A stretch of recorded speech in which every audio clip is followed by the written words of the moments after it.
Hiya, it's Amanda here from Lolli Lulu Crafts, and today I have another Christmas card for you.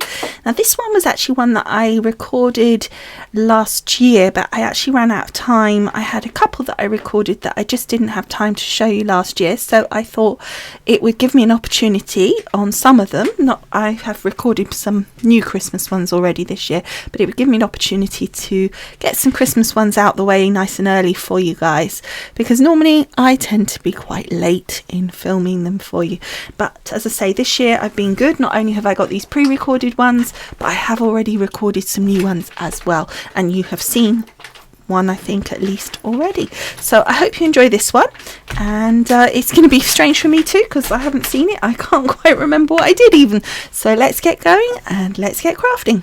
So we're starting out with these laser cut cards from Stampin' Up. The whole card is a Stampin' Up based card, and I'm taking one of these and I'm cutting the front off. So I'm just lining it up so that the border is the same on that right hand side as it is around the rest of the other sides.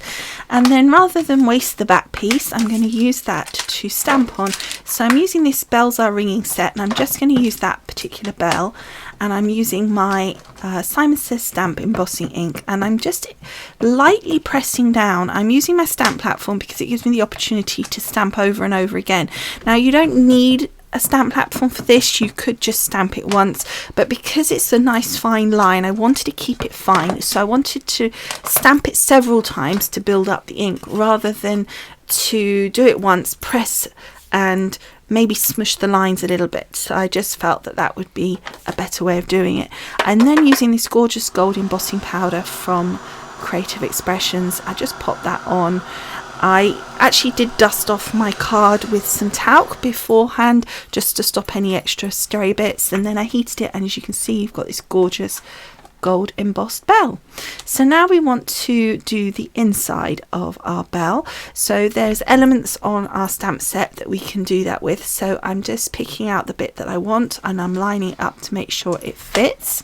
And then as before, I just gold embossed it. However, because the lines were so fine in the detail, before I actually heat emboss it, I'm just taking my pokey tool and I'm just cleaning up those lines just to get a little bit more definition in that design, because it just slightly did smush across, and I just want to make sure that I get that diamond pattern coming through as best as I can. So next I chose a pattern to go in the middle section, and I stamped that using Real Red Stampin' Up ink, and on this very vanilla cardstock it was much softer than if it had been on a white, so it just was a much nicer, softer look with the gold.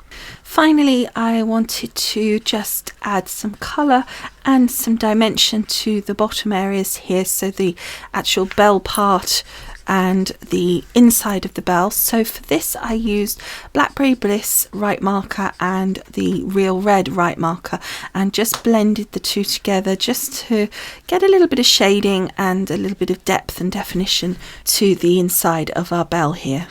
And then finally on the bell I cut it out just to create like a little mini topper. Next, using very vanilla cardstock, I made a card base that was 4 by 6 approximately, and it was top folding, and then I just layered and matted the inside using Real Red. I then took the front Lacey panel that we'd cut off previously, and using some construction glue just added some of that glue to the wider pieces within the design. So that circular bit, the little kind of lacy bit that's sort of around the top and the bottom, plus obviously all around the sides. I then added that to a piece of the Real Red cardstock that I'd cut to fit the size of that front panel, and basically my card was cut to size to fit the whole thing, so it's basically just a matten layer larger than the red panel, so whatever size, because it may be slightly different in different countries, so whichever size it is where you are, then that's all it is. I just made it to fit.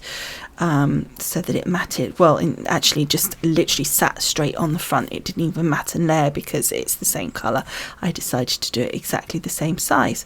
So I just stuck that down on the front using some construction glue. I then took my little bell and added a piece of foam tape, and as always some wet glue as well. That gave me some opportunity to fiddle around with the angle of our bell.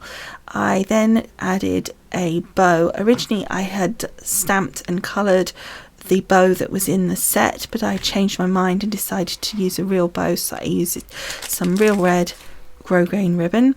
I then had also stamped a sentiment which I die cut into a flag using my Sue Wilson dies, and then I've just put some foam on the back and also some wet glue as well, and I'm just popping that in the top left hand corner there, and again that just gives me a bit of time to stick it in position. And that was just the sentiment that was part of that stamp set, and that just again was stamped on the very vanilla cardstock. So it's quite simple in its design, and the final thing I added was a little sentiment on the inside. It was deliberately at an angle. I think I probably could have done it a bit more of an angle so it looked like it was even more like it was deliberate rather than maybe I just got it wrong. It perhaps wasn't quite enough, but I think in the end the whole thing, it worked better than I remembered it, because as I said to you, this has been pre-recorded. In my mind it wasn't my favourite card, but now I'm looking back at it, I actually really like the finished effect. I think at the time I wasn't so sure about the bell, but actually, because originally I had wanted 2 bells and it just didn't work, but I think now I see it again, I'm actually really pleased with how it's turned out. And of course we've got the complimentary envelopes that go with that Lacey card, which it came in the box as well, and it's got that lovely scallopy edge to it, so it's all really nicely finished and it gives a really nice look to it. So, and I just think that lacy background just adds something nice, and of course that doesn't have to be a Christmas card. You could add any kind of colour behind, you could add anything in the centre and any sentiment, and you'd have a similar card in concept but a different message, a different occasion.